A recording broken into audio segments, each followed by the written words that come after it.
আমার মনে হয় জাপান দেশে সবচেয়ে বেশি যেটার অভাব সেটা হলো সময়ের অভাব।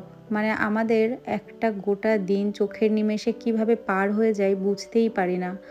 প্রত্যেকদিন সকালে ডিউটি থাকে, তারপরে এসে রান্নাবান্না, তারপরে যেটুকু টাইম পায় হয়তো ১-২ ঘন্টা ফ্রি টাইম, তারপরেই তো ঘুম।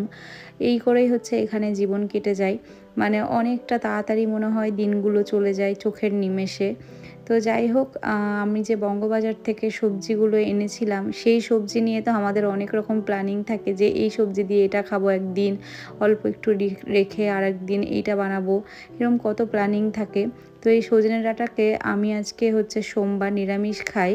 তো নিরামিষের দিনে সজনে ডাঁটা আলু আর বড়ি দিয়ে পোস্ত বানিয়েছিলাম। কারা কারা এই রান্নাটা খেয়েছেন অবশ্যই কমেন্টে জানাবেন। আরও কিছুটা ভাগে ভাগে রেখে দিয়েছি, যেটা দিয়ে একদিন ভেবেছি মাছের ঝোল বানাবো আর একদিন ভেবেছি একটুখানি ডাল বানাবো। তো আমাদের এই জিনিসগুলো নিয়ে যখন আমরা দেশের জিনিস পাই সেটার মধ্যে যেন আমাদের এটা নিয়ে কত চিন্তা ভাবনা জাগে যে আমরা এটা দিয়ে কী দিয়ে খাবো, কী দিয়ে বানাবো। মানে এই জিনিসগুলোর প্রতি আমাদের যে ভালোবাসা সেটা হয়তো আমরা দূরে গেলেই বুঝতে পারি, দেশে থাকলে এগুলো কোনোদিনই বুঝতাম না। এদিকে বানাচ্ছি একটুখানি লাউ শাক, যেটার মধ্যে দিয়েছি বড়ি, আলু, বেগুন আর পোস্ত বাটা, তার সাথে একটু চালের গুঁড়ো।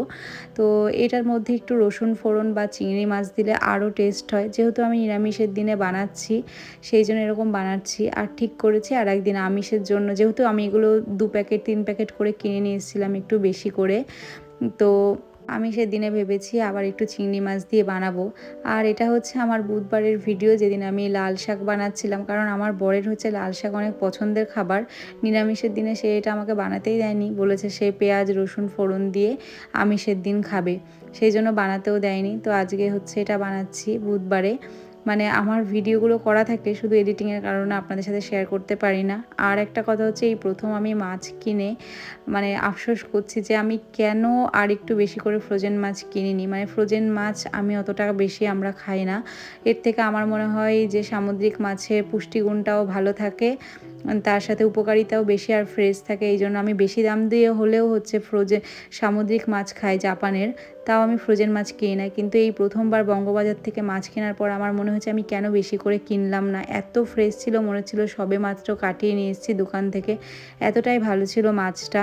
দেশের এই ফ্রেশ সবজি আর মাছ দিয়ে খেয়ে অনেক দিন পর এরকম তৃপ্তি পেয়েছিলাম খাবারে। তো এখন যারা বঙ্গবাজার যাননি অবশ্যই যান, আর গেলে তো অবশ্যই কোনো মাছ মিস করবেন না। তো যাই হোক, আজকের মতো ভিডিওটা এখানেই শেষ করছি। দেখা হচ্ছে পরের ভিডিওতে। টাটা।